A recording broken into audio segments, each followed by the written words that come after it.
actually, I just want to appreciate. Very nice idea. Really Oh, liked. And Jinnah really had something really good to say about Khurram Saab. I was like, okay. Yeah, actually, that the Qaid-e-Azam bit, to clarify though, the Qaid-e-Azam passage there, you may notice that actually it's more really an excuse to put Khurram Sahib's biographical paragraph in there rather than it being a true review. It was more a review of the author than it was a review of the No, they're very smartly done. I would say very nicely and smartly done. And I would say it's very, what's the word? Classily done. I liked it. I really that's liked so it. cool. Yeah. I'm glad you liked it. Yeah. Very nice. Thank you. No. So Khurram Saab, spontaneously, I have really praised your book, which I wasn't planning to, but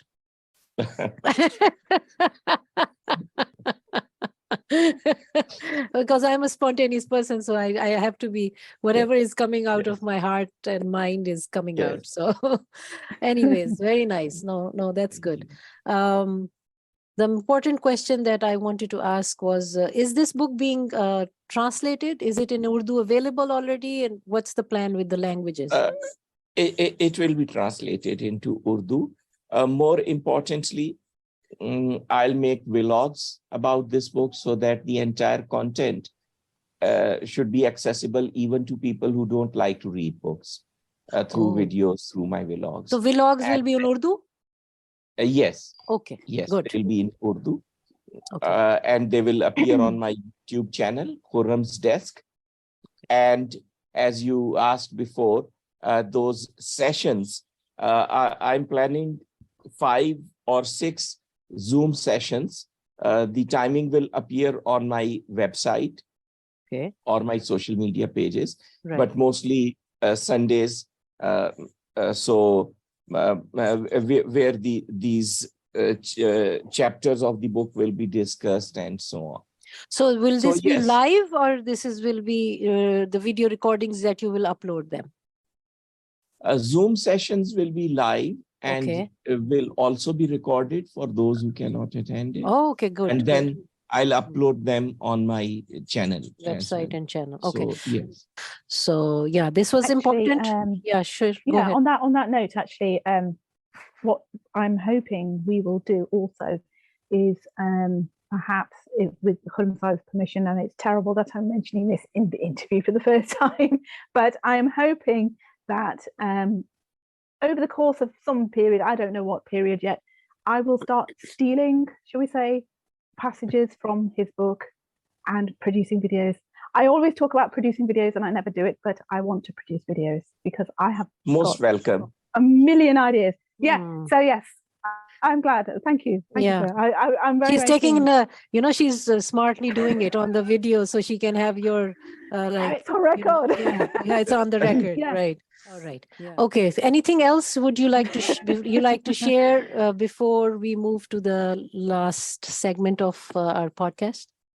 One thing, I would take this opportunity to thank once again my sponsors who sponsored the writing of this book, actually.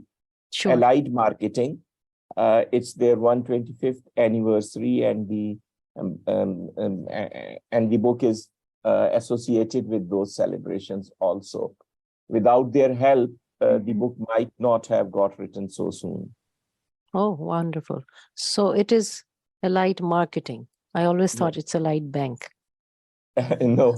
This one is Allied Marketing. Okay, that's good. Excellent. Thank you.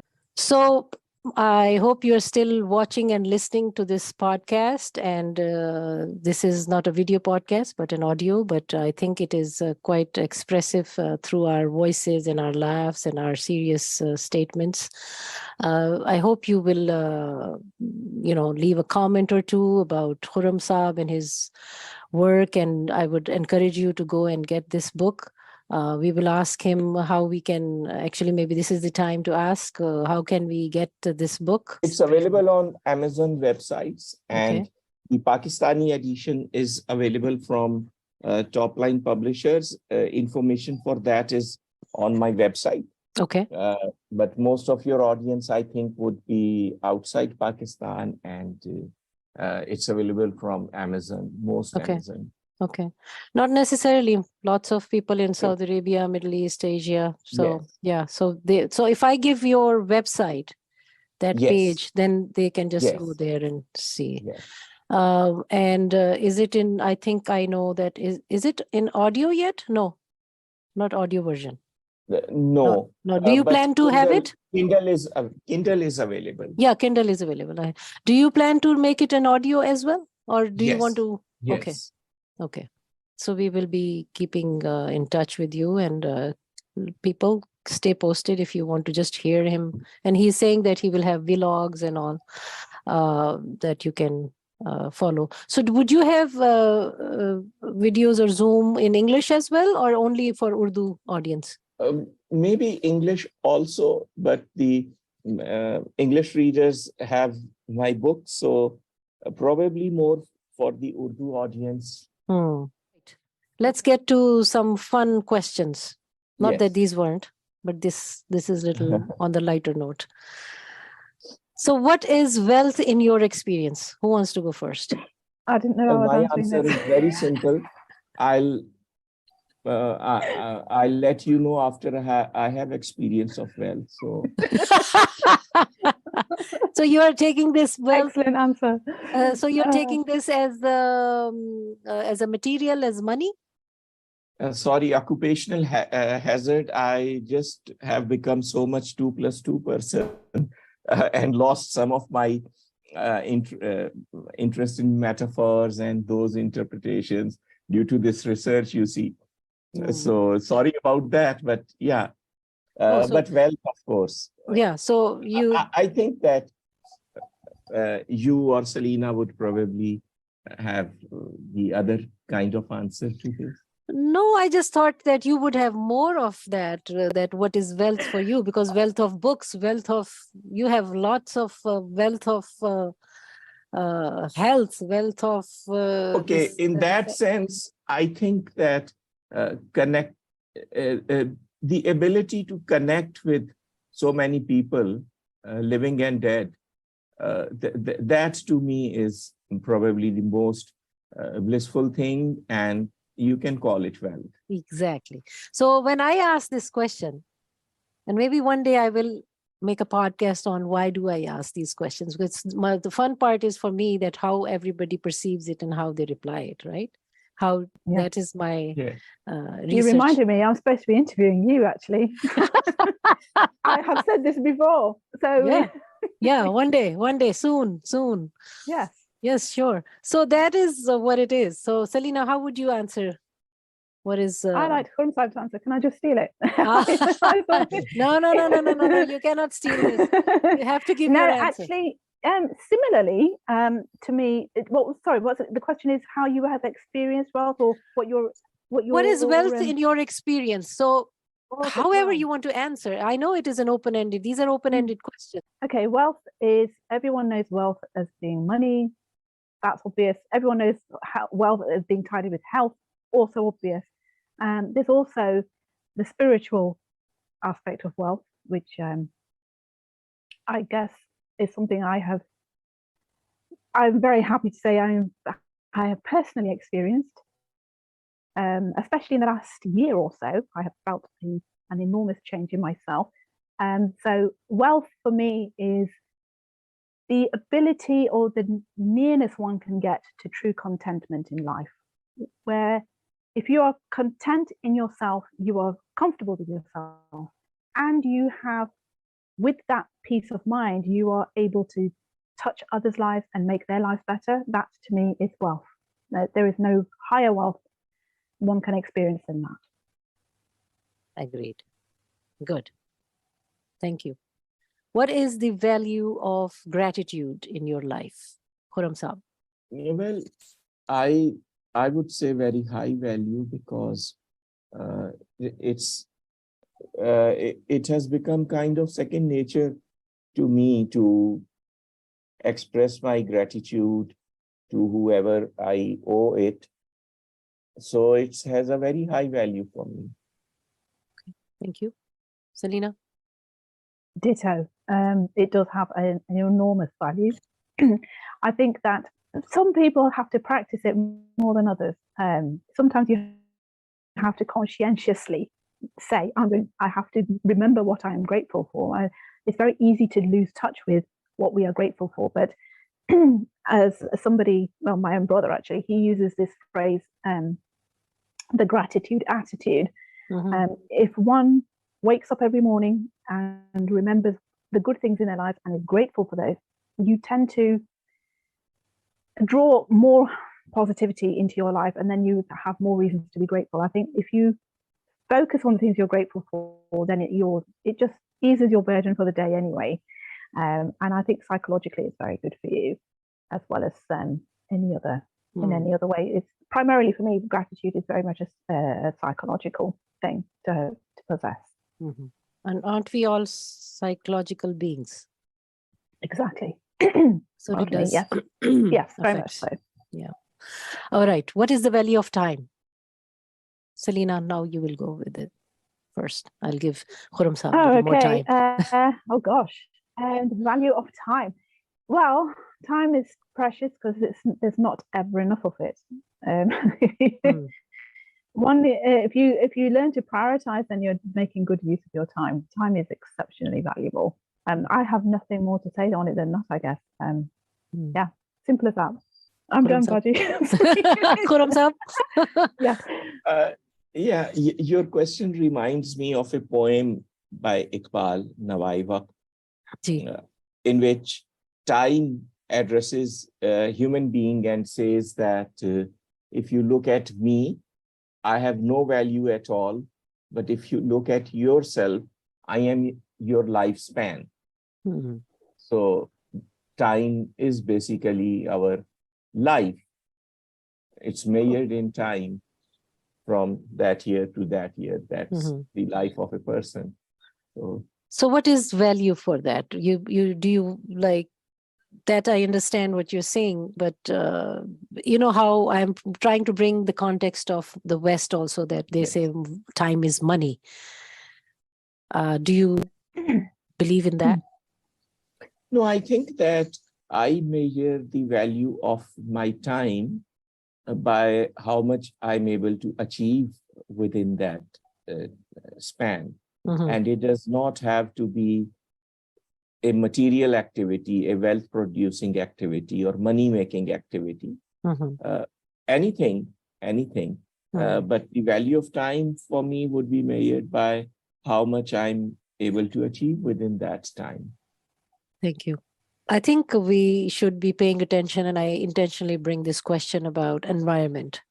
Our environment, how conscious are we as human beings, as being from Pakistani heritage, or in our subcontinent area? What do you think? Are we conscious of environment that we live in? Is it important? I think that we are becoming increasingly more conscious of our environment generally. And I say this because in 1990, one of my first important jobs was as an environmental educationist. So therefore, at that time, people were not so much aware of the environmental issues, and we had to explain it to them, and now they mostly they understand. So people are becoming gradually more aware of it now. Whether we are taking effective actions, whether we are doing enough is another thing. Probably not. Definitely not, I think. So do I make sense? Yes, I mean, we are not doing it well. Why aren't we? Are we selfish? Are we being ignorant, or do we not value? Would Ms. Saleena Karim like to answer this?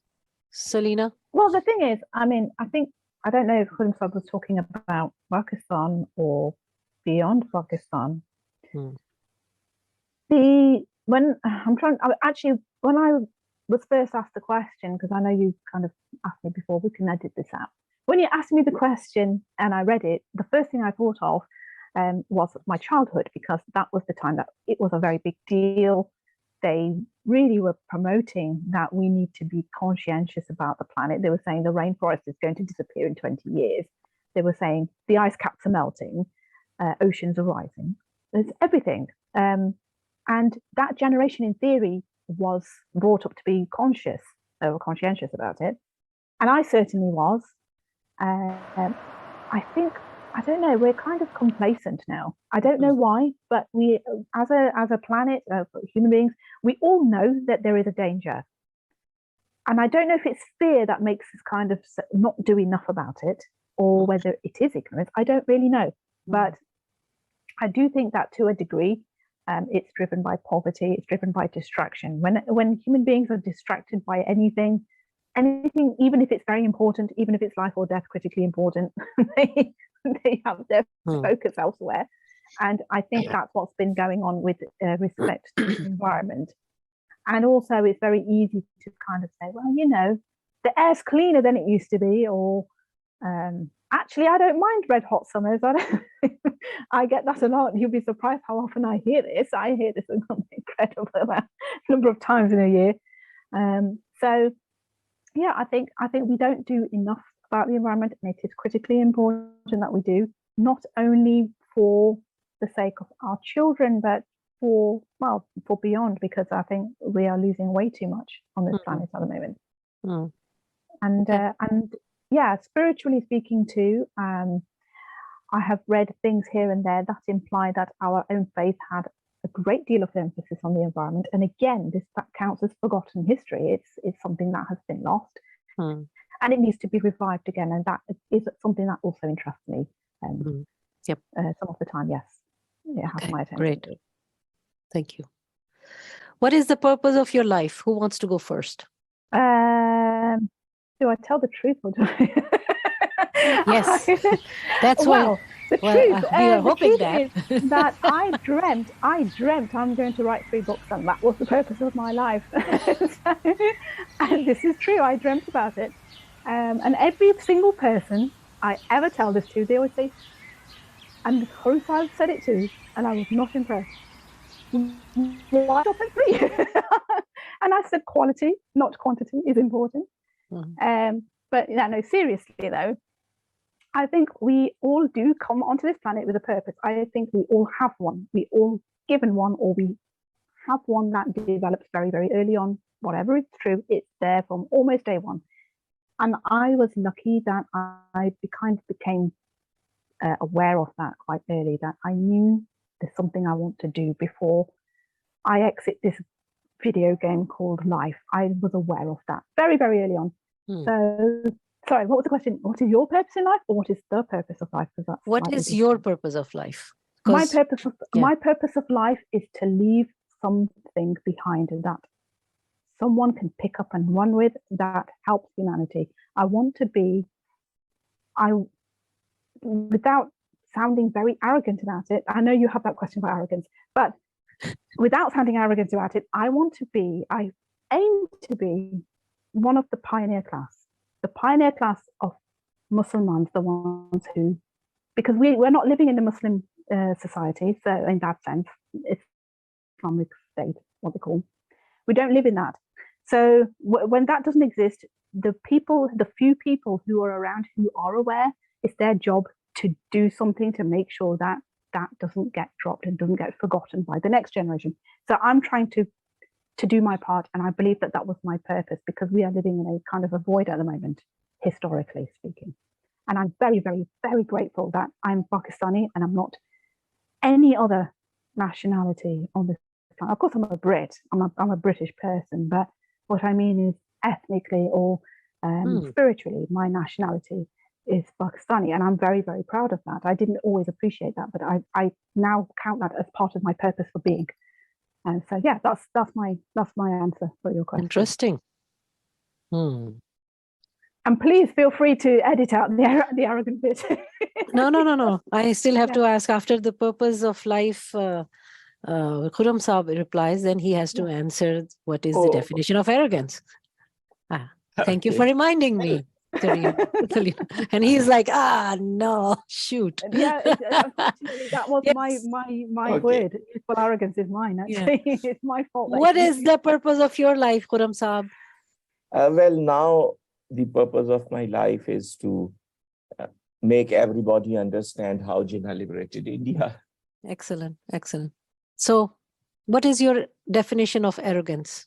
I don't know if it can be called a definition, but I think that during my researches about Iqbal, I have become more sensitive and aware of the intellectual arrogance that most of us indulge in, consciously or unconsciously. And one thing which Iqbal made me aware of was the potential of the unschooled masses, people who haven't gone to the school, but they have souls. So the real thing is soul, not, as Iqbal says, that the essential nature of human being is will, not intellect or understanding. So to me, arrogance has come to be defined as more or less this attitude where we think that the soul of a human being is not important, and what knowledge they have accumulated is important, and we grade people on that basis. It's becoming like a new caste system, I would say. Interesting. Yeah. Okay, thank you. I agree with that. Yeah, that's really profound. Yeah. Okay. So my last question. Are you ready? I know the question. Sure. I've already answered it, so No, you have to answer it properly again. So, Khurram Saab, what lights you up? The songs of Bonnie M. Ooh, interesting. Night Baker. Flight to Venus. Yeah, Ma Baker too, but Night Flight to Venus and Rasputin are two songs that never fail to light me up. Never fail. Wow, interesting. Not writing a book and publishing and people saying, wah, wah. That too, but sometimes that's very tiring. Oh, to listen to wah, wah? Or tiring to write? No, I have go ahead. Tiring to write, and then if people don't say wah wah, then it's more tiring. Yeah. More exhausting. Yes. Yeah. Yes, Saleena. What lights you up, Saleena? I don't remember you answering this question. Well, 2 years ago. Oh, 2 years ago is hasn't it changed? What lights you up? 2 years ago. Yeah. Well, 2 years ago. No, not 2 years ago. You have to do it today. No, what lights you up? This is an update. Oh, okay. 2 years ago. Okay. I said Jinnah and Mina, who are my niece and nephew. Yes. Jinnah and Amina. And now there are 3. Now you have 3 lights up. I have to say it's Jinnah and then Amina and then Taha. He's the cutest one. Oh, so sweet. So no, they light me up. But I think at the moment, life lights me up. Actually, it does. I do not exaggerate. Especially after this last incredible year. For a lot of people, it was a very negative year. And I will admit, it was rocky. It's been a rocky year.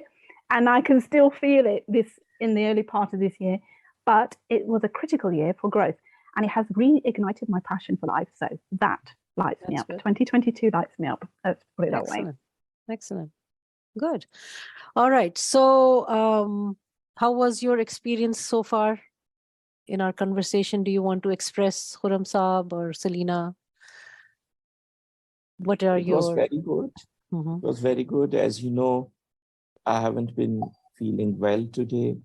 I had cough, and I thought that I might not be able to sit through the interview, but surprisingly, You did great. And thank you.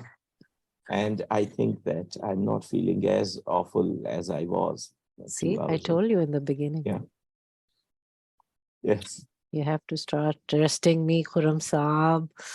I am Sure. sending you some vibes and energy. Positive energy, yeah. Yeah. Thank you. Yes. Thank you.